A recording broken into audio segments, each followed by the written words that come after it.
మీ business ఏదైనా మీ ఊర్లో promotion చేయాలంటే అది సుమన్ టీవీతోనే సాధ్యం. ఇప్పుడే సంప్రదించండి. చాలా మందికి పొట్టుబ్బరంగా ఉంది, కడుపు నొప్పిగా ఉంది, గ్యాస్ట్రిక్. మేడం, ఫైనల్ గా చెప్పండి, మీరు ఇన్ని ఇయర్స్ ఎక్స్పీరియన్స్ లో మన గట్ హెల్త్ ని హెల్దీగా ఉంచుకోవడం ఎలా? వన్ సింగిల్ మెసేజ్ లో చెప్పండి. టేస్ట్ గా ఉన్నవి తక్కువ తినండి, టేస్ట్ గా లేనివి ఎక్కువ తినండి. ఓకే.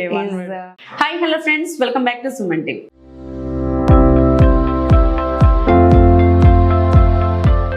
చాలా మందికి పొట్టుబ్బరంగా ఉంది, కడుపు నొప్పిగా ఉంది, గ్యాస్ట్రిక్ గా ఉంది అని అయితే మనం కామన్ గా ఖచ్చితంగా డైలీ వెళ్ళడం కూడా 1-2 సార్లు అయితే వింటాం. కానీ ఇది ఎంతవరకు సాధారణం? ఏ టైంలో మనం డాక్టర్ని ఖచ్చితంగా మీట్ అవ్వాలి? మెడిసిన్స్తో క్యూర్ అవుతాయా నిజంగానే, లేదనుకుంటే సర్జరీ వరకు వెళ్ళాలా? ఇలాంటి విషయాలని ఎన్నో డౌట్స్ అందరికీ కామన్గా డేలో ఉండే ప్రతి ఒక్క డౌట్ని, కానీ ఎవరిని అడగాలో మనకు తెలియదు. ఇలాంటి డౌట్స్ని, చిన్న చిన్న డౌట్స్ని మనతో క్లియర్గా చెప్పడానికి, వివరించడానికి surgical gastrologist doctor Usha Ramakrishna గారు మనతో ఉన్నారు. మేడంతో మాట్లాడదాం. అసలు మేడం మా ఇంట్రడక్షన్, మేడం కోసం మేడంని అడుగుదాం అసలు ఏంటి, ఎలా ఉంటుందండి. Hi madam. హలో అండి, ఎలా ఉన్నారు? బాగున్నానండి. మేడం, ముందుగా చెప్పండి, అసలు మీకోసం మీ మాటలు మీరు చెప్పండి. అందరికీ నమస్కారం అండి. నా పేరు డాక్టర్ ఉషా రామకృష్ణ. నేను consultant surgical gastroenterologist and liver transplant surgeon in MGM 7 Hills, Visakhapatnam. Okay, super super. Madam, అయితే ఈరోజు చాలా మందికి కామన్ ఇష్యూ, అంటే పెద్ద పెద్ద ఇష్యూసే కాదు, బట్ ఇది కూడా లైఫ్ స్టైల్లో కామన్, ప్రతి ఒక్కరికి కామన్, చిన్న పెద్ద అనే తేడా లేకుండా అందరికీ గ్యాస్ట్రిక్ అనేది సమస్య. దీనికోసం అయితే కొన్ని డౌట్స్ ఉన్నాయి, చిన్న చిన్న డౌట్స్ నుంచి పెద్ద డౌట్స్ వరకు ఉన్నాయి. ఈరోజు మిమ్మల్ని నేను చాలా క్వశ్చన్స్ అడుగుదాం అనుకుంటున్నానండి. ఓకే మేడం, అసలు చెప్పండి, ఈ ఎసిడిటీ అన్నది ఎంత సీరియస్ ఇష్యూ? దీన్ని ఎప్పుడు, అంటే కొందరికి స్టమక్ బ్లోటింగ్ ఉందంటారు, లేదనుకుంటే మనకి స్టమక్ పెయిన్ ఉందంటారు, డైజెస్ట్ కాలేదంటారు. ఇవి ఎప్పుడు సీరియస్గా తీసుకోవాలి? ఎప్పుడు డాక్టర్ని ఖచ్చితంగా కన్సల్ట్ చేయాల్సిన టైం ఏంటి? ఓకే, ఇప్పుడు ఏ పేషెంట్కైనా మనం 2 రకాలుగా సిమ్టమ్స్ మాట్లాడుకుందాం. ఒకటి మైల్డ్ సిమ్టమ్స్, ఇంకోటి సివియర్ సిమ్టమ్స్. ఇప్పుడు మైల్డ్ అంటే పేషెంట్కి తిన్న వెంటనే కొంచెం డిస్కంఫర్ట్ ఉంటుంది, కానీ తన పని తను చేసుకుంటారు, అంతా బాగానే ఉంది. అలాంటప్పుడు మనం డెఫినెట్గా ఫస్ట్ చేసేది ఒక దగ్గరలో ఫార్మసీకి వెళ్ళి ఒక 2-3 మెడిసిన్స్ తీసుకొని చూస్తాం. లేకపోతే ఇంట్లో ఉన్న నుస్ఖాలు, అంటే జీలకర్ర తినాలి, అవన్నీ అది కూడా ఫాలో అయ్యి చూస్తాం. So definitely there is not much indication. మీరు వెంటనే చిన్న సిమ్టమ్ వచ్చిననే డాక్టర్ దగ్గరికి పరిగెట్టాలన్నది it's very difficult. So definitely అప్పుడు మీరు చిన్న చిన్న నుస్ఖాలు ఫాలో అయ్యి, చిన్న మందులు ఫాలో అయ్యి, లేదు నాకు తగ్గట్లేదు, ఈ ప్రాబ్లం పెరుగుతుంది అనగానే definitely I say you have to consult a doctor. And especially పొట్ట సమస్యలకి gastroenterologist is definitely a better option. The second is severe symptoms, అంటే పేషెంట్ ఇంకా మిమ్మల్ని ఇంట్లో ఉంచనివ్వరు, అంత సివియర్ పెయిన్. అప్పుడు అలాంటి వాటికి as fast as possible you come to emergency department in the hospital అన్నది డెఫినెట్లీ బెటర్. దాంట్లో కూడా మైల్డ్ సిమ్టమ్స్, ఇప్పుడు ఫర్ ఎగ్జాంపుల్ గ్యాస్, మనం టెస్టులు చేస్తాం, సింపుల్ టెస్టులు ఉంటాయి. అది గ్యాస్ అనుకుంటే మనం మందులతో సరిపోతుంది. లేదు, అదే గ్యాస్ ఈవెన్ మనకి గాల్ బ్లాడర్లో స్టోన్స్ వల్ల కూడా వస్తాయి, దానికి సర్జరీ పడుతుంది. దాంట్లో సివియర్ సిమ్టమ్స్లో ప్యాంక్రియాటైటిస్, అంటే ఎక్కువ తాగడం వల్ల ప్యాంక్రియాస్ అన్న గ్రంథి ఎఫెక్ట్ అవుతుంది. దాంట్లో మళ్ళీ పేషెంట్ ఎమర్జెన్సీగా అడ్మిట్ చేసి మెడికల్ ట్రీట్మెంట్ సరిపోతుంది. లేదా అదే పేగులు మడత పడిపోతాయి, అప్పుడు కూడా పేషెంట్కి సివియర్ పెయిన్, అసలు ఇంట్లో ఉండలేరు, వాంతులు అయిపోతూ ఉంటాయి, పొట్టు ఉబ్బిపోయి ఉంటుంది, అప్పుడు వాళ్ళకి ఎమర్జెన్సీలో సర్జరీ చేయాలి. So depending upon your symptoms you definitely consult a doctor, కానీ లాంగ్ టర్మ్గా డోంట్ సఫర్ అన్నది నా ఫైనల్. ఓకే ఓకే మేడం, అంటే ఇప్పుడు మీరు చెప్పిన వాటిల్లో ఇప్పుడు గ్యాస్ట్రిక్ మనం ప్రధానంగా తీసుకుంటే తేనుపులు రావడం, పొట్టుబ్బరంగా ఉండడం, కొందరికి ఒక్కొక్కరికి ఒక్కొక్క టైప్ ఆఫ్ ఇది ఉంటుంది. అంటే మనం ఏ టైప్ ఆఫ్ ఫుడ్స్ తీసుకోవడం వల్ల, అంటే ఇది వీళ్ళకి పడట్లేదు, ఇది వీళ్ళు, అంటే కొందరు శనగపిండి తింటే గ్యాస్ ఫామ్ అయిపోతుంది, అది మేము తింటే మాకు గ్యాస్ ఇదిగా ఉంటుంది అని చాలా మంది ఎక్కువగా వింటూ ఉంటాం కదా. అంటే ఇలాంటివి ఈ ఫుడ్ టైప్స్ తినడం వల్ల, లేదంటే లైఫ్ స్టైల్ చేంజెస్ ఏమైనా మనం చేంజ్ చేసుకోవడం అవుతుందంటారా గ్యాస్ట్రిక్ని? నేను మీకు అదే చెప్తున్నానండి. If it is minor gastric issues, లేకపోతే మనకి పడట్లేదు, ఒక పర్టిక్యులర్ ఫుడ్ తింటే, ఈ పప్పు తింటే మనకు పడట్లేదు అన్నది యూజువల్ గ్యాస్ట్రైటిస్. అలాంటిది మనం ఆ ఫుడ్ అవాయిడ్ చేసి కొంచెం ఎంతోమందికి ఈ రోజుల్లో నాకు తెలిసి డెఫినెట్గా మనకు పప్పు తింటే అరగట్లేదు, కానీ బయట బండి మీద నూడిల్స్ తింటే అరిగిపోతున్నాయి. So that is what at least నేను చూసే పేషెంట్స్ నాకు చెప్పేది.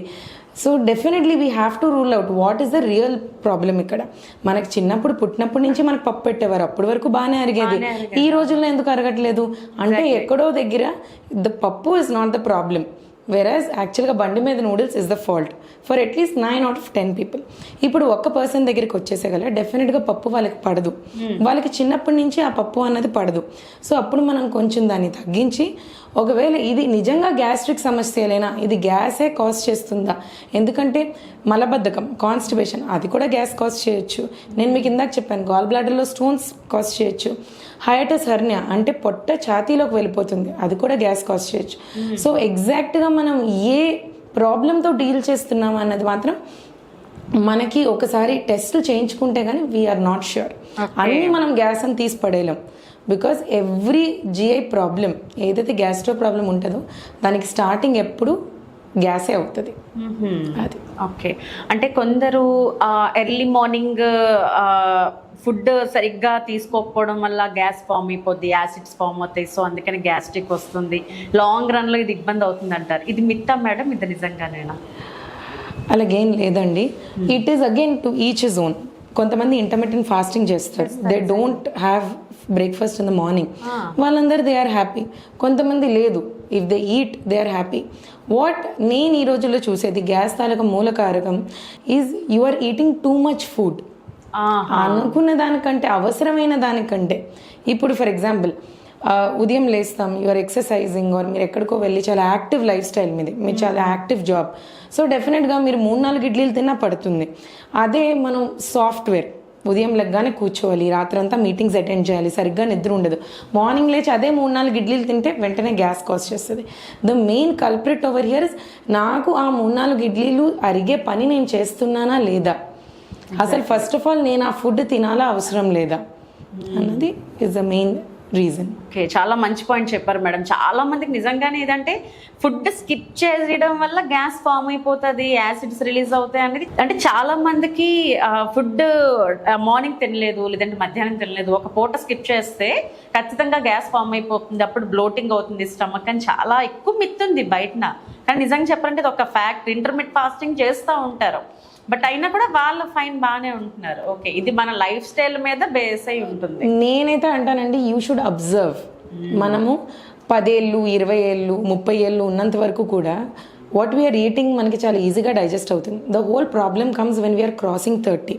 సో అప్పుడు మనం కాన్షియస్గా తింటే, నాకు ఇది తింటే నాకు ఇంతే పడుతుంది, if you are listening to your brain, it will definitely మీకు ఆ ఆన్సర్ మీకు బ్రెయినే చెప్తుంది. If it is because of lifestyle, most of your problems will get solved. మీరు జస్ట్ తినే ఫుడ్ని జాగ్రత్త చూసుకొని తింటే. ఎగ్జాక్ట్లీ. థ్యాంక్ యూ మేడం, మంచిగా చెప్పారు పాయింట్స్. ఓకే డాక్టర్ గారు చెప్పండి, అసలు అంటే మన డైజెస్టివ్ సిస్టమ్ హెల్దీగా ఉండాలి అంటే ఏ టైప్ ఆఫ్ ఫుడ్స్ తింటే బెటర్ అంటారు? I will say the first thing for GI tract is fresh fruits and vegetables అండి. బికాజ్ అవి దాంట్లో చాలా యాంటీ ఆక్సిడెంట్స్ ఉంటాయి, మనం వాటిని ఎక్కువ కుక్ చేయము.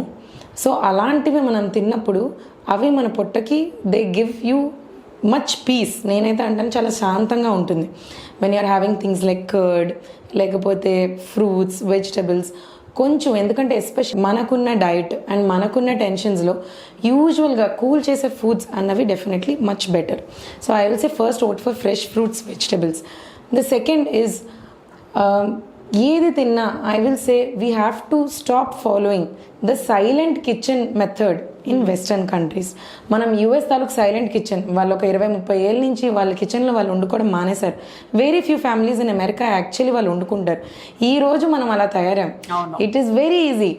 మొన్న ఒక న్యూస్ ఆర్టికల్ చూస్తే నిమిషానికి 100 స్విగ్గీ ఆర్డర్స్ వెళ్తున్నాయంట. సో వీఆర్ ఈటింగ్ మనం ఎంత కష్టం అయిపోయాం అంటే food is so easily available, మనం అసలు వండుకోవడమే మర్చిపోయాం. So whenever we're going and eating outside, అసలు వాళ్ళ ఐటమ్స్ని ఎక్కడి నుంచి సోర్స్ చేశారు, వాళ్ళు ఎప్పుడు ఐటమ్స్ వాడుతున్నారు, వాళ్ళు ఎలా వండుతున్నారు అన్నది మనం ఏం చూడం. ఎంత హైజీన్ ఉన్నదన్నది కూడా మనం ఏది ఫాలో అవ్వం. సో ఎస్పెషలీ ఇప్పుడు ఆ పన్నీరు, కర్డ్, మిల్క్ ఇవన్నీ కల్తీలు చాలా ఎక్కువ వస్తున్నాయని ఈ మధ్య వింటున్నాం. సో వీ నెవర్ నో ఎక్కడి నుంచి. So the second is definitely if we cook our own food, మనం అసలు ఏం తింటున్నాం, ఎలా తింటాము అన్నది మనం అప్పుడు కొంచెం ఫుడ్ వైపు ఆలోచిస్తూ ఉంటాం. The third, definitely avoid alcohol, smoking or any sort of addictions. ఇవి చాలా హాని చేస్తాయి. అనుకున్న దానికంటే మన బాడీకి అవి చాలా చాలా హాని చేస్తాయి. రీసెంట్గా WHO అయితే 20-25 years ముందు one glass of wine is actually good for heart health అందో, అదే WHO మొన్న it is the leading cause of breast cancer in women అని కూడా ఇచ్చింది. So even that one glass of wine is also very very dangerous. So definitely avoid any addiction of any sort. And for what we are missing nowadays is proper sleep. అది కూడా ఎప్పుడు పడితే అప్పుడు పడుకోవడం కాదు. రాత్రి చక్కగా 10-10:30కి పడుకొని మార్నింగ్ 6 o'clock లేవడం. We have lost all those principles ఏవైతే మన పేరెంట్స్ నేర్పించారు చిన్నప్పుడు ఉన్నవన్నీ కూడా ఇప్పుడు. కానీ యాక్చువల్లీ మీరు చెప్పింది 100,000% నిజం. ఈ 1 glass ఆఫ్ వైన్ అన్నది WHO 25 years బ్యాక్ చెప్పింది, బట్ ఈ 25 years ఇది గుర్తు పెట్టుకుంటారు అందరూ. అంతే, వైన్ తాగడం గుర్తుపెట్టుకుంటారు. కానీ అదే WHO 150 minutes of active exercise per week చెప్పింది, అది మాత్రం ఎవరు ఫాలో అవ్వం. So definitely exercise is also very important ఈ రోజుల్లో మన sedentary life style. Okay madam, అయితే చెప్పండి, ఇప్పుడు మనం ఈ స్ట్రెస్ ఉంటుంది కదా, మన గట్ హెల్త్ మీద స్ట్రెస్ కూడా ఇంపాక్ట్ చేస్తుందా అండి? డెఫినెట్గా అండి. స్ట్రెస్, మనం ఎప్పుడైనా స్ట్రెస్కి గురైతే, వాట్ ఈస్ స్ట్రెస్ అంటే మనం ఎక్కువ టెన్షన్ పడ్డాం, మనం ఏదో సంథింగ్ ఒక దాని మీద చాలా ఎక్కువ ఆలోచిస్తున్నాం, సరిగ్గా నిద్ర పట్టట్లేదు, సరిగ్గా తినలేకపోతున్నాం. So when we're under stress మన బాడీలో స్ట్రెస్ హార్మోన్స్ అనేవి రిలీజ్ అవుతాయి, ఇంక్లూడింగ్ స్టెరాయిడ్, ఇన్సులిన్, ఎడ్రినలిన్ ఇలాంటివన్నీ రిలీజ్ అవుతాయి. ఎప్పుడైతే ఇలాంటి హార్మోన్స్ మన బాడీలో రిలీజ్ అయ్యాయో they cause all these disorders. స్పెసిఫిక్గా మనం GI ట్రాక్ట్ తీసుకుంటే రిఫ్లక్స్ డిజీజ్ ఈ stress associated, irritable bowel syndrome ఈ స్ట్రెస్ అసోసియేటెడ్. అసలు ఒక 10-15 ఏళ్ళ ముందు మనకి టర్మ్స్ ఇండియాలో అంత ఎక్కువ వినిపించేవి కాదు, ఎస్పెషలీ పోస్ట్ కోవిడ్, వేర్ మన లైఫ్ స్టైల్ చాలా డ్రాస్టిక్గా చేంజ్ అయింది పోస్ట్ కోవిడ్. ఇప్పుడు ఆ సిమ్టమ్స్, డిజీజెస్ అనేవి చాలా ఎక్కువైపోయినాయి. Gas, reflux, irritable bowel syndrome and next constipation, మలబద్ధకం, ఇవన్నీ చాలా ఎక్కువైనాయి. So these are all stress related diseases. So definitely stress has a very important point. And the first, and అది కూడా చెప్తాను how we can avoid stress అనేది, the best way is exercise. It solves a lot of these problems and even hormonal imbalances. చూస్తున్నారు కదా, ఒక్క physical activities daily మనం at least ఒక 30-40 minutes physical activity చేయడం వల్ల మన గట్ హెల్త్, బాడీ టోటల్గా కూడా హెల్తీగా ఉంచుకునే ఇదైతే మనం ఎవరితో మాట్లాడినా, ఏ డాక్టర్ని అడిగినా కూడా ఫస్ట్ మాట ఇదే. అట్లీస్ట్ ఒక 30-40 minutes అయితే కంపల్సరీగా ఫిజికల్ ఎక్సర్సైజ్ అయితే అందరికీ ఇంపార్టెంట్. డాక్టర్ గారు అయితే చాలా ఇంపార్టెంట్ విషయాల్లో అయితే చెప్పారు ఇప్పటివరకు. ఫస్ట్ ఆఫ్ ఆల్ ఈ గట్ హెల్త్ని మనం కొన్ని సిమ్టమ్స్ ఇస్తుంది, ఎర్లీ వార్నింగ్స్ అయితే ఇస్తుంది, అలాంటివి మనం ఇగ్నోర్ చేస్తూ ఉంటాం. ఆ ఇగ్నోర్ చేసే సిమ్టమ్స్ ఏంటి? ది సింపుల్ వే, ఒక మన గట్ హెల్దీగా ఉంది అనడానికి సింపుల్ వే, మనం ప్రాపర్గా పూటకి భోంచేస్తున్నామా, అండ్ రోజు మనం మోషన్ ఫ్రీగా వెళ్తున్నామా, అండ్ మనం హ్యాపీగా మన పని మనం చేసుకుంటున్నామా, that is the ideal gut health ఎప్పుడైనా మనం చూసుకుంటే. సో వెరీ ఎర్లీ సిమ్టమ్స్ ఏంటంటే, మనం తిన్నంటే వీ డోంట్ ఫీల్ గుడ్, అంటే తిన్నంటే నాకు నచ్చలేదు, ఆర్ వీఆర్ నాట్ కంఫర్టబుల్, లేకపోతే తిన్నంటే బ్లోటింగ్ అవుతుంది, లేకపోతే నేను రోజుకి మోషన్ వెళ్తున్నాను కానీ నాకు అది ఫ్రీగా అవుతున్నట్టు అనిపించట్లేదు. అండ్ కొన్ని లివర్ సిమ్టమ్స్ వచ్చేసాకల్లా తెలియకుండా కొంచెం వీక్నెస్ వస్తుంది ఎర్లీ లివర్ ప్రాబ్లమ్స్లో. బట్ దెన్ జనరలైజ్డ్ వీక్నెస్, అంటే అంత నాకు హెల్దీగా అనిపించట్లేదు, ఎనర్జెటిక్గా అనిపించట్లేదు, అండ్ కాళ్ళు లేకపోతే పొట్ట కొంచెం ఉబ్బిపోతున్నాయి. These are all early easy warning signs. అవి ముదిరి గట్ ప్రాబ్లమ్స్ అని వచ్చేసాకల్లా పెయిన్, వాంతులు, then severe constipation, motion, gas రెండూ పాస్ అవ్వకపోవడం కింద నుంచి జాండిస్, ఓకే. ఇవన్నీ అది అలా వదిలేస్తే ఇవన్నీ అలా ముదిరి ఈ సిమ్టమ్స్ బయటకు వస్తాయి. ఓకే. అయితే ఇప్పుడు డాక్టర్ గారు ఇప్పుడు మనకి ఎపెండిసైటిస్ 24 hours పెయిన్ అంటారు కదా, ఈ ఎపెండిసైటిస్ ఉన్నప్పుడు కానీ లేదనుకుంటే ఈ స్టమక్ పెయిన్ అవి కొందరు నెగ్లెక్ట్ చేస్తారు. దీనివల్ల ఏ టైప్ ఆఫ్ రిస్క్ని చూస్తారు ఫ్యూచర్లో? మనకి ఎపెండిసైటిస్ లేకపోతే గాల్ బ్లాడర్ స్టోన్స్ లేకపోతే హెర్నియా ఇవన్నీ మనం చేసేవి డే కేర్ సర్జరీస్. అంటే పేషెంట్ మార్నింగ్ చేస్తే ఈవినింగ్ డిశ్చార్జ్ అయిపోతారు. ఓకే. సో అందుకని మనం ఈవెన్ ఎపెండిసైటిస్ని 24 గంటలు నొప్పి ఎందుకు అంటాం అంటే 24 గంటల లోపు మీరు ఆపరేషన్ చేయించుకోండి అని. వై? బికాస్ ఇవి ఎంత సింపుల్గా అయితే సర్జరీస్ అయిపోతాయి అంటే మార్నింగ్ వస్తే ఈవినింగ్ డిశ్చార్జ్ అయిపోవచ్చు, వీటిని నెగ్లెక్ట్ చేస్తే వీటి కాంప్లికేషన్స్ అంతే సివియర్గా ఉంటాయి. ఫర్ ఎగ్జాంపుల్ ఒక 60-year-old ఎపెండిసైటిస్ లేడీకి నేను ఆల్మోస్ట్ 3 సర్జరీస్ చేయాల్సి వచ్చింది. అంటే అలా వదిలేసిన కొద్ది అపెండిక్స్ చీలిపోవడం, చిల్లు పడిపోవడం, దెన్ అపెండిక్స్ కుళ్ళిపోవడం, అపెండిక్స్ మాస్లా ఫామ్ అవ్వడం, లేకపోతే బాగా చీమ్ పట్టేయడం, ఇవన్నీ ఇలాంటి complications. So to avoid such complications and multiple surgeries or more complicated surgeries, ఇప్పుడు గాల్ బ్లాడర్లో స్టోన్స్ ఉన్నాయి, నేను ఈవెన్ ఒక పేషెంట్కి 2 days వెంటిలేటర్ మీద పెట్టాల్సి వచ్చింది. ఎందుకంటే గాల్ బ్లాడర్ కుళ్ళిపోయి ఆ ఇన్ఫెక్షన్ అంతా ఛాతీకి వెళ్ళిపోవడం వల్ల. So to avoid such severe and drastic complications, but కానీ అవి చాలా simple surgeries, simple problems. So I will definitely say you consult a doctor. And ఒకవేళ మీ ప్రాబ్లమ్కి if they have advise surgery then definitely go ahead. Okay. అయితే doctor గారు ఇప్పుడు ఇంకొక డౌట్ ఏంటంటే, ఈ ఎపెండిసైటిస్ అన్నది మనం కామన్ గా చూస్తూ ఉంటాం. అంటే ఇది నార్మల్ కామన్ పీపుల్ కూడా తెలుసు, 24 hours నొప్పి కోసం చిన్న పిల్లల నుంచి పెద్దవాళ్ళ వరకు వస్తుంది. అసలు ఇది రావడానికి మెయిన్ రీజన్ ఏంటండి? ఎపెండిసైటిస్ రావడానికి మెయిన్ రీజన్ ఈజ్ ఎందుకంటే మనకి ఏదైతే అపెండిక్స్ దగ్గర ఉండే చిన్న పేగు ఉంటుందో అక్కడ లింఫ్ నోడ్స్ అనేవి చాలా ఎక్కువ ఉంటాయి. అండ్ యూజువల్గా మనం ఎత్తైతే తింటాము కొన్నిసార్లు ఫుడ్ ఇన్ఫెక్షన్ వల్ల ఈ ఇన్ఫెక్షన్ ఆ అపెండిక్స్ ఆర్గన్ అనేది పాకొచ్చు. రెండోది కొన్నిసార్లు మోషన్ బాల్స్లా అయిపోయి అపెండిక్స్ని వెళ్ళి అడ్డుకుంటాయి, దాన్ని అపెండికోలిత్స్ అంటాం. అప్పుడైనా ఈ ప్రాబ్లం రావచ్చు. సో యూజువల్గా వచ్చేది వైరల్, అంటే మనం ఫుడ్ తినేది వైరల్ ఇన్ఫెక్షన్లో కానీ లేకపోతే బ్యాక్టీరియల్ ఇన్ఫెక్షన్స్ కానీ అపెండిక్స్కి వెళ్ళినప్పుడు అప్పుడు అపెండిసైటిస్ అనేది వస్తుంది. సో అయితే ఇప్పుడు మీరు చెప్పిన దాన్ని బట్టి ఎక్కువగా బయట ఫుడ్లో మనకి అంత ఇది ఉండదు కాబట్టి అవి తినడం వల్ల కూడా అపెండిసైటిస్ రావచ్చు డెఫినెట్లీ. ఓకే. ఓకే. సో చిన్నపిల్లల నుంచి ఏజ్ అనేది ఏజ్ అనేది ఏమీ లేదు, ఎవరికైనా రావచ్చు, ఎవరికైనా రావచ్చు. అలాగని కొన్నిసార్లు ప్రతిసారి ఫుడ్లోని ఇన్ఫెక్షన్ ఇది రావాలని లేదు, మనకి నార్మల్ వైరల్ ఇన్ఫెక్షన్, బట్ ఇది ఈవెన్ గట్కి కూడా వెళ్ళినప్పుడు ఆటోమేటిక్గా అది అపెండిక్స్ అనేది వెళ్తుంది. అది ఓకే. ఓకే. డాక్టర్ గారు ఇప్పుడు ఈ లైఫ్ స్టైల్ చేంజెస్తో ఇప్పుడు మనం ఇలాగ బయట ఫుడ్ అవి ఎంత కంట్రోల్లో పెట్టుకుంటే అంత హెల్దీ ఉంటాం. ఈ లైఫ్ స్టైల్ చేంజెస్తో మనం ఈ గ్యాస్ట్రిక్ ప్రాబ్లమ్స్ని గ్యాస్ట్రో రిలేటెడ్ ప్రాబ్లమ్స్ని ఏమైనా మనం చేంజ్ అయ్యే అవకాశాలు ఉన్నాయా, లేదనుకుంటే ఇవి ఫ్యామిలీ నుంచి మనకు వచ్చే ఎక్కువగా ఉంటాయి కనిపిస్తాయి? ఓకే, కొన్ని ప్రాబ్లమ్స్ అండి ఫ్యామిలీ నుంచి వస్తాయి. Like for example cancers. యూజువల్గా ఇంట్లో ఎవరికైనా క్యాన్సర్స్ ఉంటే డెఫినెట్గా నెక్స్ట్ తరాలకు కూడా క్యాన్సర్స్ రావచ్చు. Like colorectal cancer, pancreatic cancer, ఇవన్నీ ఫ్యామిలీస్లో రన్ అవుతాయి. ద సెకండ్, ఇప్పుడు చిన్న పిల్లల్లో అప్పుడే పుట్టిన పిల్లల్లో ఒక 2 months 3 months పిల్లల్లో సడన్గా జాండిస్ చాలా ఎక్కువైపోయి తెల్లగా మోషన్ అవుతూ ఉంటాయి, దాన్ని బిలియరీ అట్రీజియా అంటారు. ఇవన్నీ కూడా చాలా మటుకు జెనెటిక్ ఉంటాయి. సో కొన్ని జిఐ ప్రాబ్లమ్స్ అన్నది జెనెటిక్, మనం ఇంకో ఆప్షన్ లేదు, we have to proceed as per the problem.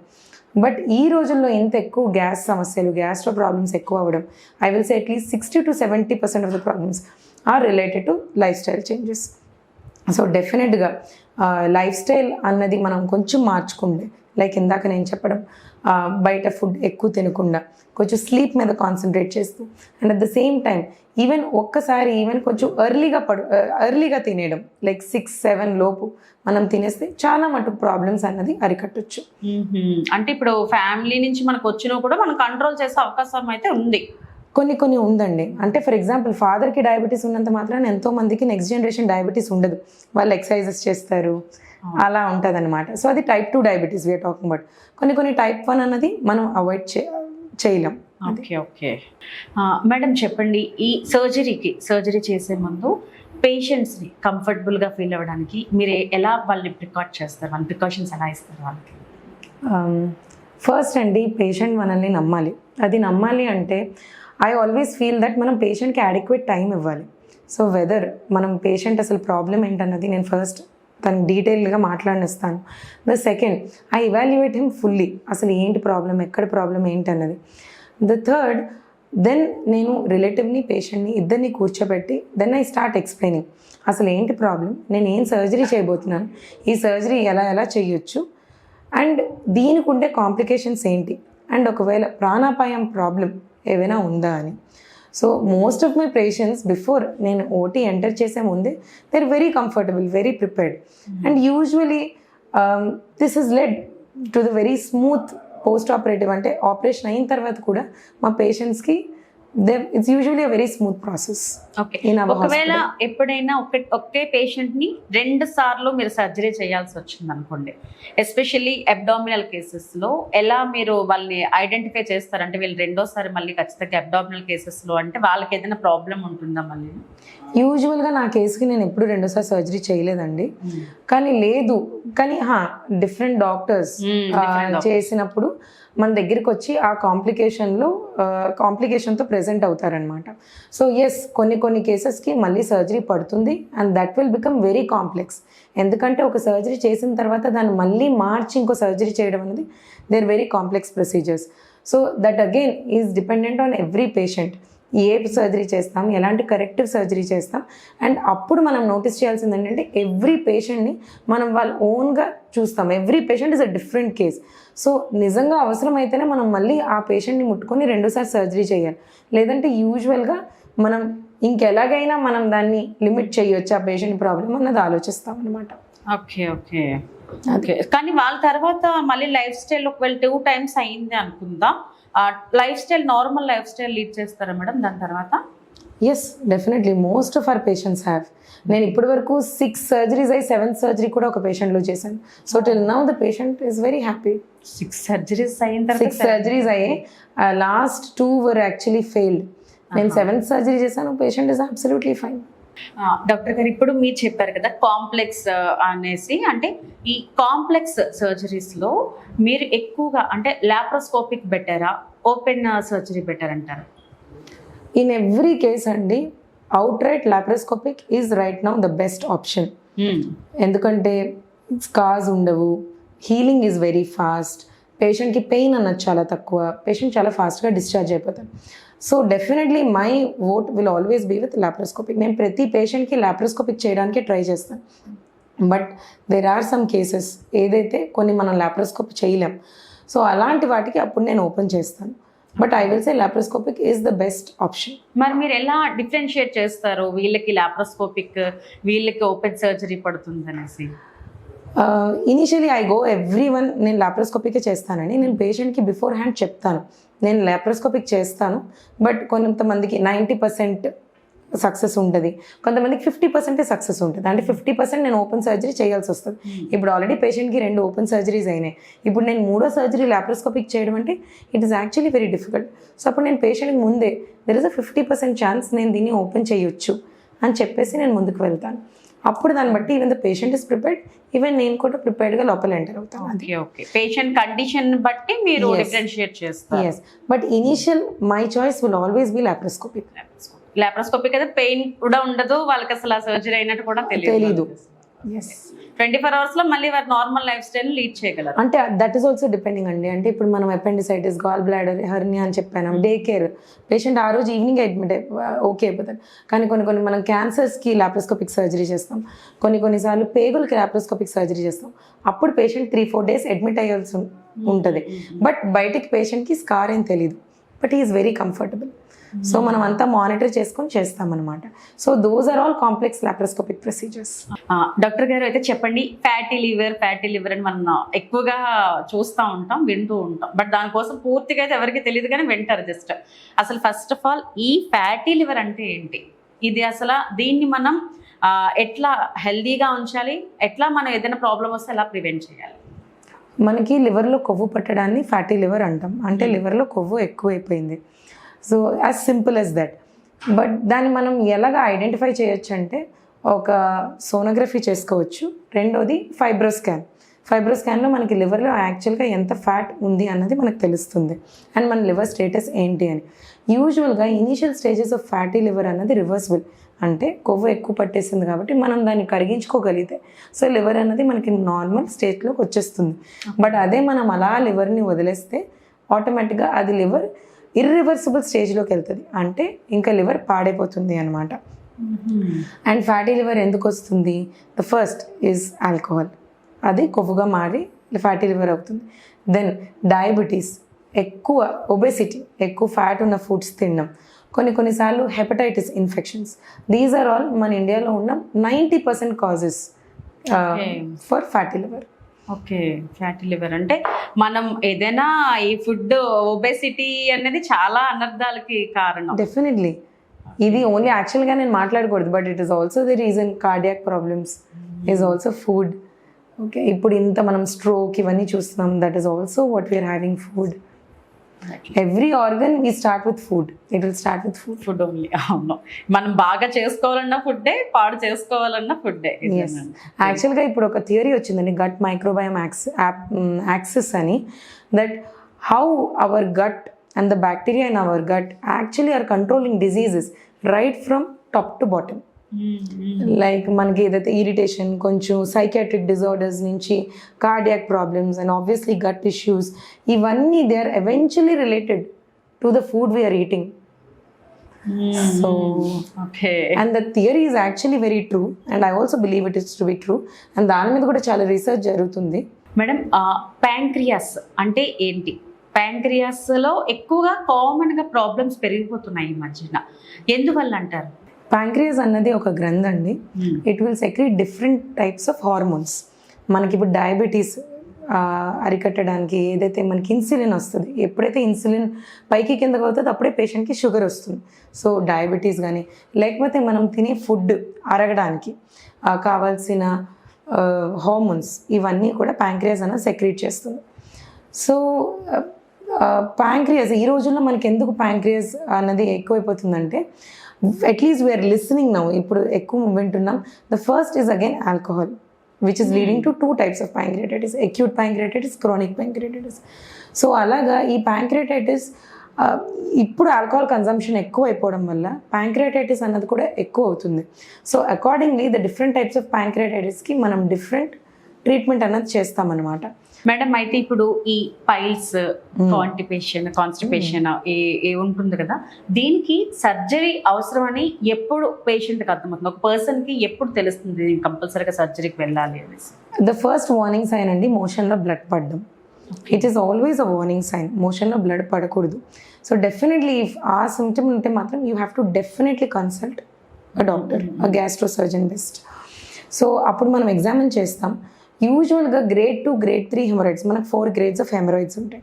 Grade 2, grade 3కి మనం సరైన మందులు వాడి మలబద్ధకాన్ని కంట్రోల్ చేస్తే యూజువల్గా హెమరాయిడ్స్ అన్న పైల్స్ అన్న మనకి యూజువల్గా అవి రెక్టిఫై అవుతాయి. కానీ కొన్నిసార్లు గ్రేడ్ 4 లేకపోతే బ్లీడింగ్ హెమరాయిడ్స్ లేకపోతే పేషెంట్కి సివియర్ పెయిన్ వస్తుంది. అలాంటప్పుడు we have to go for a surgical option. Madam, ఫైనల్గా చెప్పండి, మీరు ఇన్ని ఇయర్స్ ఎక్స్పీరియన్స్లో మన గట్ హెల్త్ని హెల్దీగా ఉంచుకోవడం ఎలా? సింగిల్ మెసేజ్లో చెప్పండి. టేస్ట్గా ఉన్నవి తక్కువ తినండి, టేస్ట్గా లేనివి ఎక్కువ తినండి. Okay, is one mantra which I follow. So that definitely helps. And యూజువల్గా 6-7 ఈవినింగ్ ముందు తింటే that is still better. Okay, early to eat, early to food, early to rise. Yes, and మర్చిపోయాను, the third thing is cut emotional attachment with food అండి. అంటే for example ఇప్పుడు మన అందరి friends కలిసాం, వీఆర్ వెరీ హ్యాపీ. సో మనం party చేసుకుంటాం, food తింటాం. మనకి ఆ రోజు ఏదో బాగాలేదు, డిప్రెషన్గా ఉన్నాం, ఇంట్లో ఒక్కరు ఉన్నాం, పిజ్జా బర్గర్ తెప్పించుకొని తింటాం. సో యూజువలీ మన ఇండియాలో we attach everything with food. అవును. So if instead of food we attach it with exercise, అంటే హ్యాపీగా ఉన్నాం అందరం కలిసి ఎక్సర్సైజ్ చేద్దాం, సాడ్గా ఉన్నాం అందరం కలిసి exercise, I think most of the problems can be solved. Exactly. Madam, అయితే ఇంకొక క్వశ్చన్, నా పర్సనల్ క్వశ్చన్ ఇది. ఇప్పుడు చాలా మంది గ్యాస్ట్రిక్ రాగానే డ్రింక్స్ తాగుతారు, బయట మార్కెట్లో దొరికే డ్రింక్స్ కానీ, సోడాలు కానీ, లేదనుకుంటే సాల్ట్ సోడాలు, కారక సోడాలు అంటారు. ఇవి అంటే వెంటనే రిలీఫ్ ఇస్తుంది అంటారు. అండ్ లైక్ ఇంకోటి ఈనో ప్యాకెట్స్, ఇవన్నీ ఎంతవరకు నిజంగానే హెల్ప్ అవుతాయి? ఎవ్రీథింగ్ ఇస్ టెంపరీ అండి. వి అన్ని టెంపరీ. ఇప్పుడు మనం పెయిన్ కొనగానే మనం ఒక డోలో వేసుకుంటాం, వి ఫీల్ పెయిన్ తగ్గిపోయింది, but actually I say pain is very good. Pain ఏదో చెప్తుంది యు ఆర్ నాట్ హెల్దీ, లేకపోతే నీలో ఏదో ప్రాబ్లం ఉంది అన్నది. సో ఇప్పుడు ఈనో తాగేస్తాం, actually Eno is not at all good.